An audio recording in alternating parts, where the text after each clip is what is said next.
Welcome to the Money Smart for Adults, Module 11, Protecting Your Identity and Other Assets. As in all other modules, we are starting here with the contents page, giving you all the information relating to this module listed by section and page number so that you know exactly where to find things here. Background information for instructors, as with other modules, is exactly the same. Starts out with a reference to the tools that you'll be using to deliver the training, including the guide to presenting Money Smart for Adults. Training preparation checklist is to make sure that you have everything that's going to equip you to have a successful training. Materials you may need, as in other modules, this is a checklist of all that you're going to need to deliver the training, including the instructor guide, participant guide, and PowerPoint slides. Now, regarding the participant guide, if it's a challenge for you to give copies to everyone in your training, please refer them to the online version or some other solution that may be appropriate. Optional materials such as creating a parking lot for questions and supplies for any optional introductory activity that you may be doing should be on hand. Understanding the icons. This section is the same for all other modules in the Money Smart for Adults training. You can reference them here as a refresher if you need to. Now, the purpose of Module 11, Protecting Your Identity and Other Assets, is to help participants to understand how to protect their identity and other assets. This module also discusses what to do in the event of identity theft or fraud, explains how insurance can help protect you from financial loss, and the importance of keeping good records. Looking at the module at a glance table, it is estimated that you're going to need 2 hours and 10 minutes to cover the entire module, not including breaks or an optional introductory activity. Now, you can use this table to select sections based on the time that you have available and the needs of your participants. Now, the guide to presenting Money Smart for Adults includes additional information on selecting sections for specific audiences. Now, looking at the module at a glance table, if you look here, you'll see that there are listing for each section, the key takeaway, purpose, objectives, and the time projections for each of the sections. Again, if you're looking at doing some sort of customized training, please refer to that guide to presenting Money Smart for Adults to give you specific information on specific audiences so that you can further customize your training. Now, here's the module opening. You're going to show slide 1 as you begin to do a few things, such as welcoming participants as they arrive, introduce yourself, ask them to sign in, ensure any requested reasonable accommodations are in place, and make any necessary adjustments. And once you're ready to begin the training, ask participants to complete the pre-training survey. The knowledge questions are the same as in those in the post-training survey, and the answer key is at the end of the instructor guide, but don't share the answers now, because you may decide to compare pre-training surveys to post-training surveys to estimate knowledge gains of the entire group or for each participant. Then there's the parking lot and participant guide. You want to say to them that you are capturing on a particular flip chart poster information that they come up with during the training, such as questions or concerns or ideas or resources that they want to talk about that you will address during breaks or at the end of the training. And please mention that if they do have copies of the participant guide, it is theirs to use during and after the session, and encourage them to take notes and to write in them. And if time permits, start your training with an optional introductory activity. This is highly recommended that you do this, as it's a great way to get participants energized and ready to learn. You'll find suggestions for fun activities in the guide to presenting Money Smart for Adults, or you can use your own. Okay, so now we are going to start with section 1, risks to your assets. The objective for this section is so that participants will be able to identify risks to assets and identify ways to reduce risk to assets. Introduction to the section and the key takeaway. Showing slide 3, you're going to discuss how to identify risks to your assets and ways to reduce those risks. Then you're going to show slide 4, which is the key takeaway from this section, which is being aware of risks to your assets prepares you to take steps to reduce those risks. You're going to start out with a discussion on asset and risks. Showing slide 5, it shows what an asset is and what risk is. And you want to make sure that you emphasize that your participants can protect the value of their assets by taking steps to reduce the risks. That's very important for them to understand that. And so right away, we're going to get into the try it activity. The try it activity, spotting risks to assets. You're going to break the participants into small groups. You're going to assign each small group one of 4 different topics of cash, home, car, or job. And if you have more than 4 groups, you can assign the same topic to more than one group. Now, you're going to say to them that they're going to turn to page 4 in their participant guide, and you're going to all take a look at some common types of assets and risks to those assets. Give them about 3 minutes to brainstorm risks associated with the asset that you've assigned to each group, and then answer the question, what could happen that would make the value of these assets go down or cause a loss? For example, if cash gets stolen. Then after 3 minutes, you're going to ask each group to share the results of their brainstorming, write their responses on the flip chart or whiteboard, and add additional information if not already contributed by their statements. So this is really going to be a great way to start your training, having them to list out all of these particular areas and what the potential risks are for having these. Slide 7, reducing risk to your assets. Now, the main emphasis here is that you cannot eliminate all risks, but you can reduce some of them. So you're going to have a discussion and following the bullet points here in slide 7 so that they can know how to reduce the risk to their assets. They're going to make informed choices that anticipate risks, helping them to be careful with their personal information, knowing rights, responsibilities, and of course getting insurance. So we move into another activity, the apply it, risks to my assets. This is actually slide number 8, and you can tell them that they can start it now. Now, if you have time in your training to allow them to actually get going on this, that would be ideal. However, depending upon what you've scheduled for your day, if it's not appropriate for them to do it all here, then you can certainly have them complete it after today's training. The bottom line is this: you want them to identify risk to their assets and what steps that they can take to reduce those risks. And that's what that particular apply it activity is all about. Then moving on to the section closing, it is a restatement of our key takeaway of being aware of risks to your assets prepares you to take steps to reduce those risks. Moving into section 2, identity theft and fraud.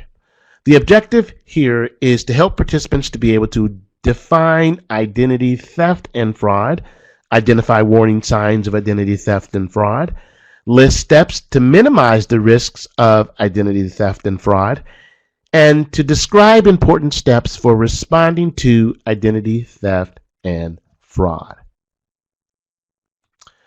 The section introduction, you're going to be showing slide 10, and you're going to be saying that you're going to be discussing identity theft and fraud, steps that they can take to reduce the risk of identity theft and fraud, and what to do if it happens to you. Key takeaway, slide 11. You can reduce your risk of identity theft. Help is available if it happens to you. Now, going into the discussion, identity theft basics.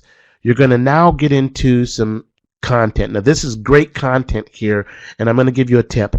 Please take the time to read through all that this instructor guide has here on the next several slides.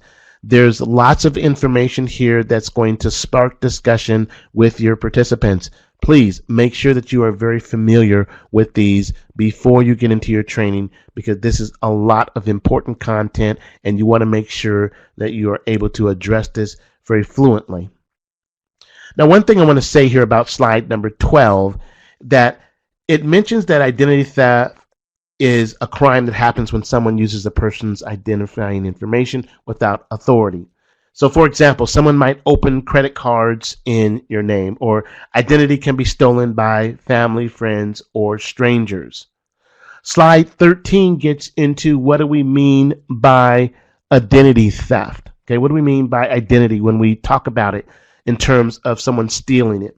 Well, there are many different pieces of information that makes up our identity. And identity includes information in documents that can be used to verify who you are.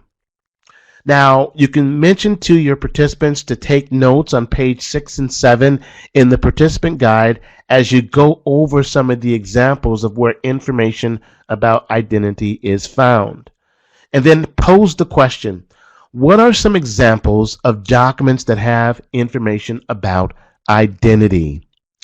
And then go ahead and write their responses on the flip chart or whiteboard and add the following if not contributed: Social Security card number, Medicare identification card or other health insurance identification card, birth certificate, driver's license card or number, state ID card, passport, individual taxpayer identification number, Native American tribal document.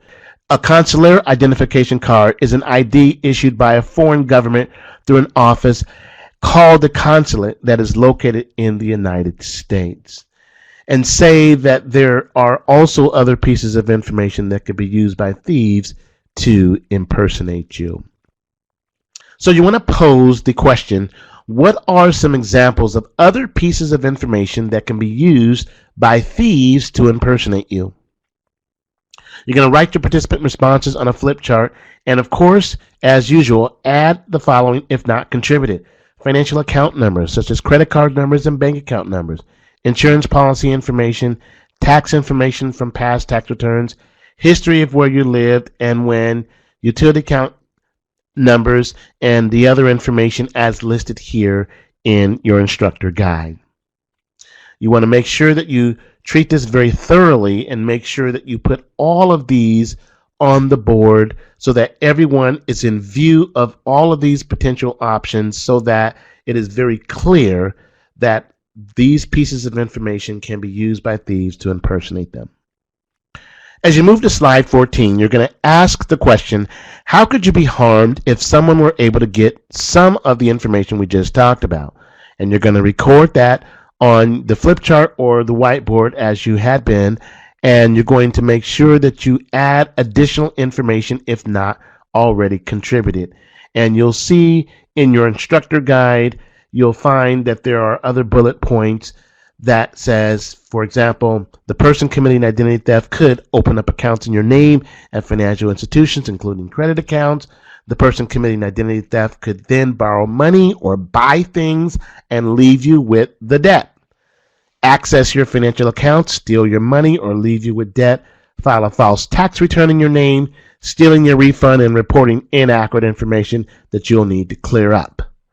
And then finally, use your identity to obtain prescription or medical treatments that may result in medical providers billing you for services you didn't receive, your health plan rejecting your legitimate medical claim because the record shows you've reached your benefits limit, having other issues with your insurance coverage because your medical records show a condition you don't have, and medical mistakes if someone else's medical information is connected to your name or identity.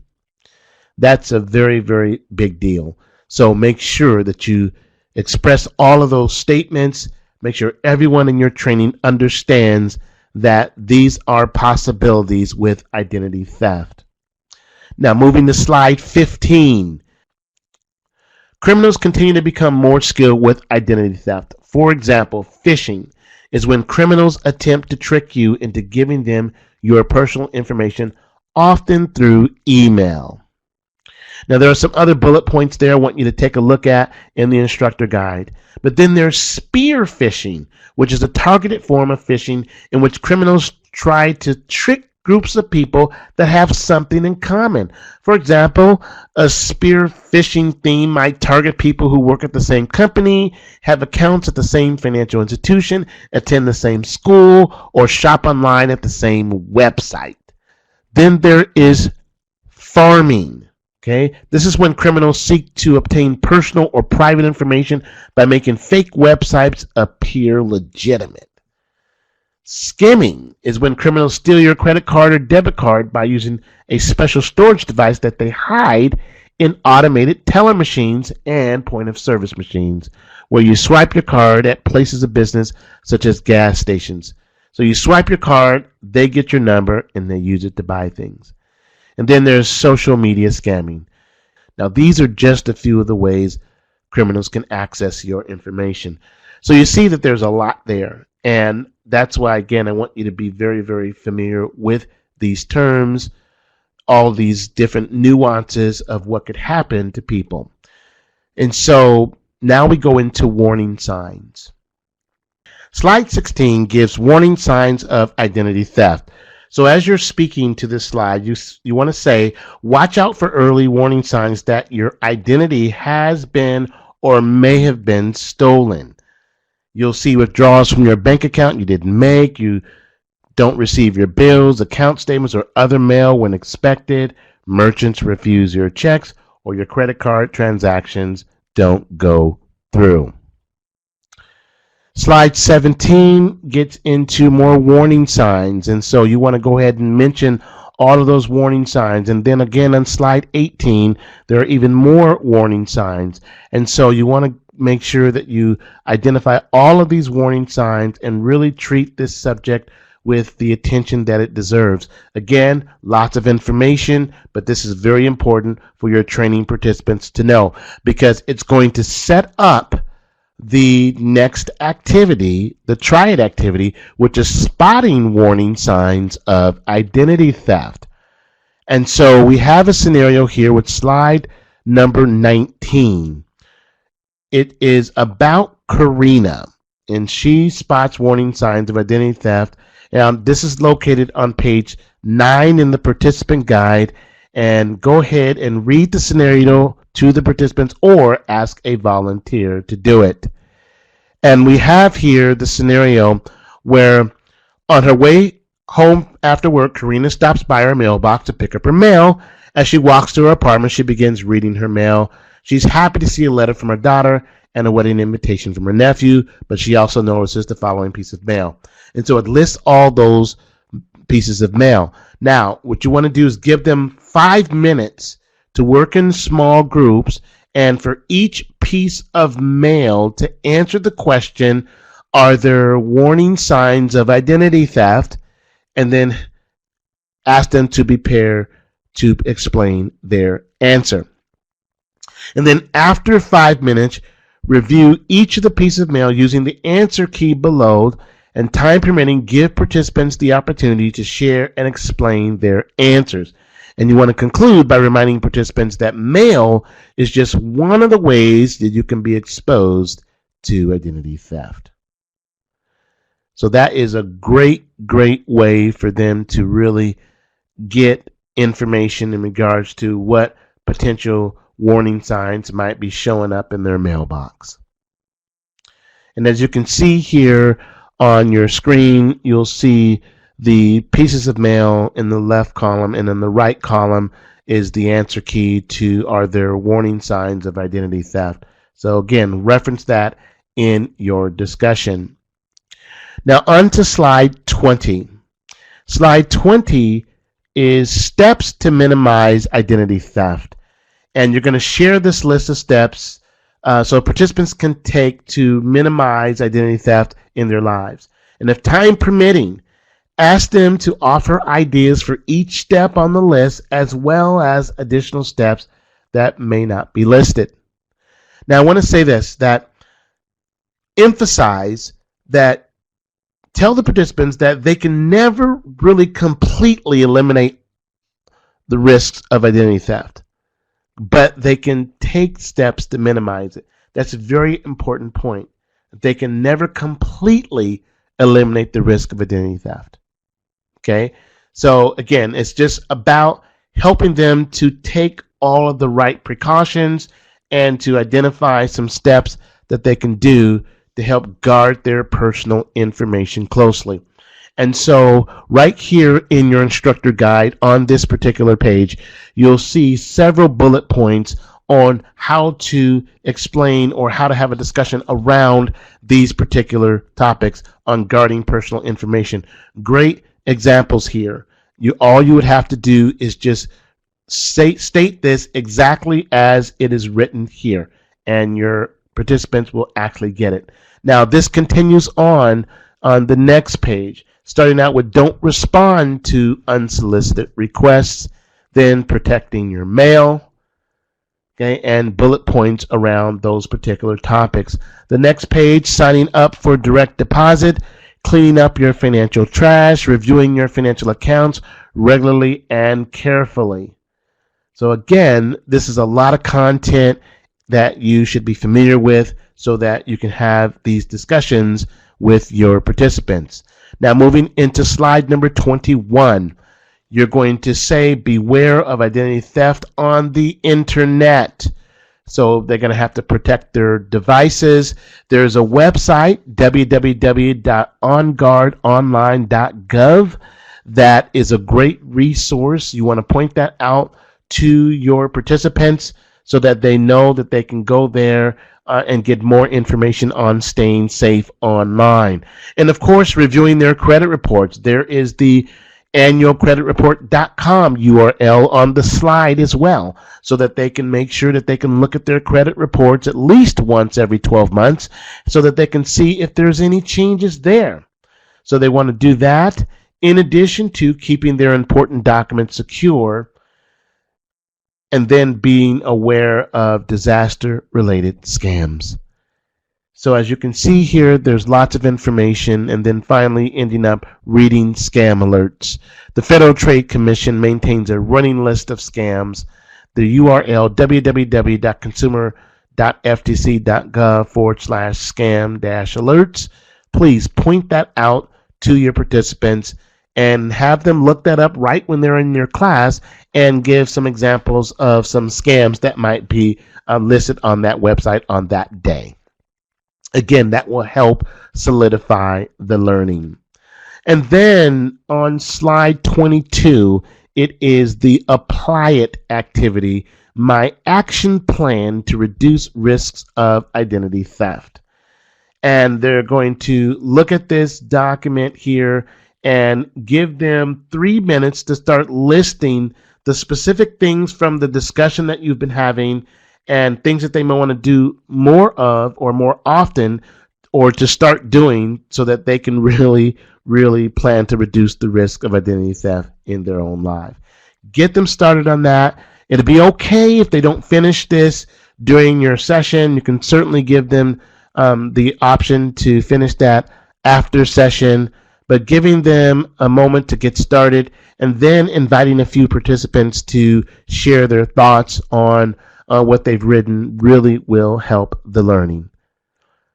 And as you can see here on the next page, it gives a list of all these particular things. And again, this is just for your purpose. They have this in their participant guides, and the boxes, by the way, are a little bit bigger on theirs. This is condensed for your view here in the instructor guide, but this is the worksheet to list what they're going to start doing or to do more of to reduce their risk of identity theft.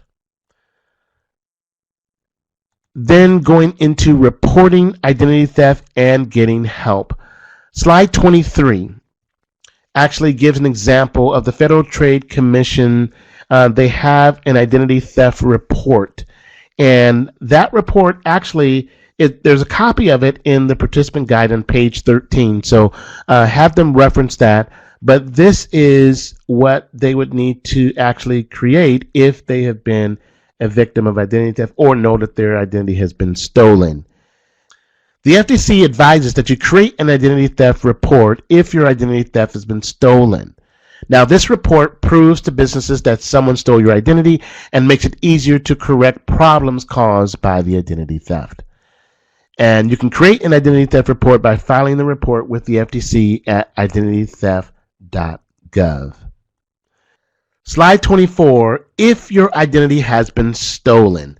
So this gives some bullet points in regards to working with credit reporting agencies to respond to the theft. Talks about placing a free fraud alert, disputing inaccurate information, and considering placing a free credit freeze on the report. Your instructor guide has more information here on helping your training participants understand how to go about actually communicating with the credit reporting agencies in regards to disputing inaccurate information on credit reports, especially if it's been a result of identity theft. Slide 25 continues the conversation about communicating with your creditors and debt collectors. Again, if the identity has been stolen, the FTC advises that you communicate with your creditors and debt collectors to alert them about the fraudulent accounts, to get copies of documents related to the theft of your identity, like transaction records or applications for new accounts. Write to the company that has the documents and include a copy of your identity theft report. Ask them to stop contacting you about fraudulent accounts, and then get written information about fraudulent accounts, including the name of the creditor and the amount you supposedly owe. So again, lots of information here to help your participants understand what to do. Slide 26, you have other federal rights related to identity theft. See the URL identitytheft.gov for more details. You generally have limited liability for fraudulent debts and accounts caused by identity theft. Go to usa.gov to learn about your rights in a data breach. And of course, your instructor guide has a little bit more information there that you can share about this. And then on to the section closing, which is a restatement of the key takeaway. You can reduce your risk of identity theft. Help is available if it happens to you. Section 3, insurance and record keeping. The objective of this particular section is to help participants to be able to explain how insurance works, identify types of insurance and the needs that they may meet, and explain the role of record keeping for making sure insurance adequately covers risk. So as you're introducing this section, you'll be showing slide number 28 and saying that you're going to be discussing how insurance can reduce the financial impact of a loss and the importance of keeping accurate records. And then introducing the key takeaway for this section, which is insurance provides protection from financial loss. Keep accurate records of your assets and any damages to your property. Slide 30, how insurance works. It's going to show here how insurance reduces the financial impact of a loss or event covered by the insurance policy and helps protect from financial catastrophes. And so you want to make sure that your audience understands that this is very important to have insurance to really help with these things. And there's additional content here that you can reference here as you go into the instructor guide to help you to facilitate that conversation. Slide 31 gets into key terms. And again, make sure you understand these terms prior to your training event. But these key terms are related to insurance. Now, the exact meaning of these terms depends on the type of insurance and the insurance policy. Now, we're talking about these in general. However, it's important to check the insurance policies for the exact meaning of these terms as they relate to your specific policies. And you'll notice here that there are additional information and content that you can talk about as you explain what these terms are. Please be mindful here that it goes into deductibles in terms of annual deductible and per claim deductible. Make sure that your participants understand the difference between those two. Very important distinctions there. Slide 32 gets into more terms. We get into co-payment and co-insurance, making sure that they understand the differences between those particular terms. And then exceptions and exclusions. Again, these are all terminology that relates to various different elements of insurance policies. And then finally, about filing claims. Now, the thing about claims is that to be compensated, you usually need to file a claim with the insurance company. The claim notifies the insurance company that you've incurred a loss and that you believe the insurance policy covers. The insurance company will adjudicate the claim. Now, adjudication is the process of reviewing the claim. It means they're going to have to try to determine if the loss is actually covered by the insurance policy. If they determine that it is covered, they'll also determine what they will pay and what you may need to pay. Slide 33 gets into types of insurance. Now, it gives a list of these insurances here: health insurance, long-term care, dental insurance, vision, disability, life, and pet insurance. Slide 34 actually gets into a little bit more: identity theft insurance, vehicle insurance, renter's insurance, homeowner's insurance, flood insurance. And there is a couple of websites that you want to make sure. Now, these are on page 16 in the participant guide. The first one is www.insureyouonline.org, and the second one is www.naic.org.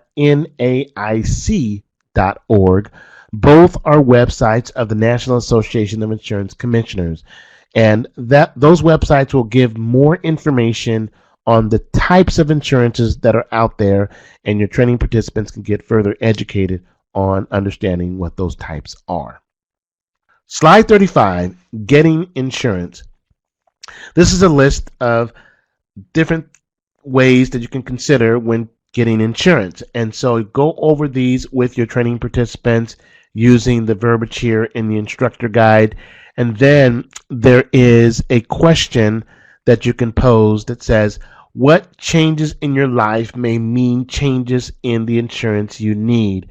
Write their responses on a flip chart and add the following if not contributed.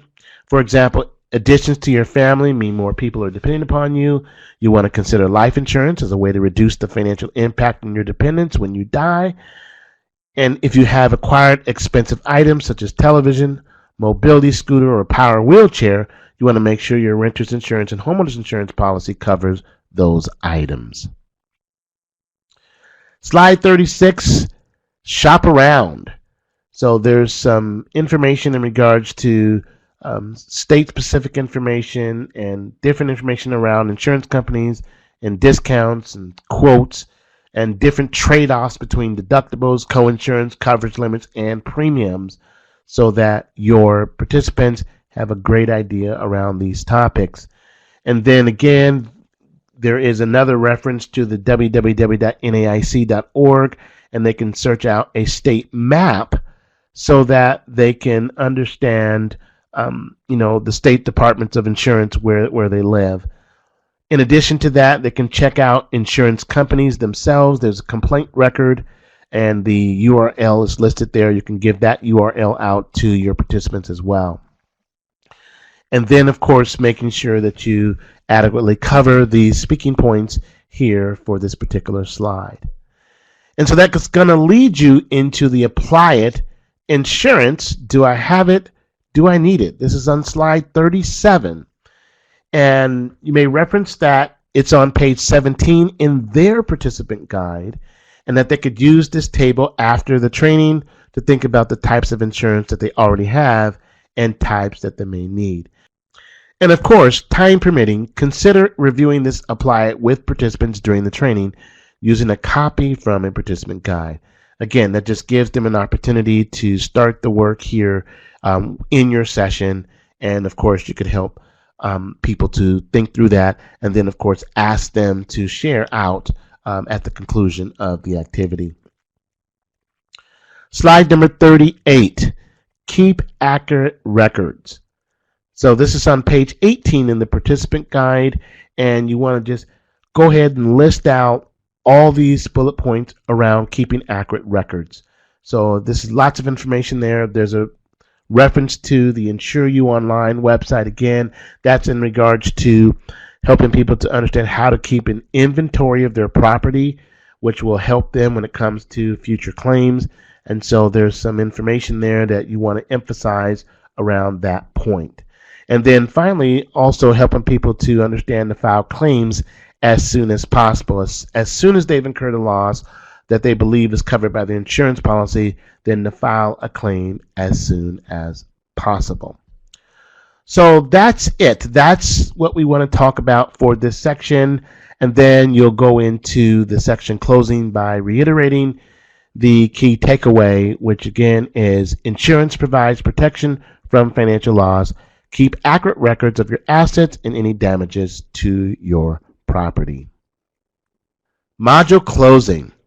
This is the area where now we're looking at all three of the key takeaways from the entire module. This is to help your participants to remember them. Please note that they are on page 19 in the participant guide, so let your training participants know they can see them there, and that to ask you any questions that they may have about any of them. And again, it's really about making sure that they understand these three key takeaways from this particular module. The take action part is the same for every module. And I'm going to say this, it's important not to skip this, even if you can only spare a couple of minutes. The participants will remember what you just presented a lot easier if they can write down a few action steps. Knowledge isn't enough, action is required. So go ahead and have your participants take a few moments to answer what they're going to do, how they're going to do it, will they share their plans with anyone, and if so, then who? And then once you've done that, then go ahead and ask some of the participants if they want to share what they're going to do or how they're going to actually do it. So that's going to be very important as you wrap up your session. Remind participants about the activities in the participant guide that they can complete after the training, and refer participants to where to get more information or help on page 20 in their participant guide for a list of online resources. And if this is the end of your training, thank participants for attending and administer the post-training survey. And of course, the answer key is here in the end of the instructor guide. And then you want to go ahead and thank them for being in your training. Money Smart for Adult modules. You can see here, Module 11 highlighted, and you can see how it relates to the other modules in the entire Money Smart for Adults training curriculum. And so that will conclude our review of Module 11, Protecting Your Identity and Other Assets. Thank you.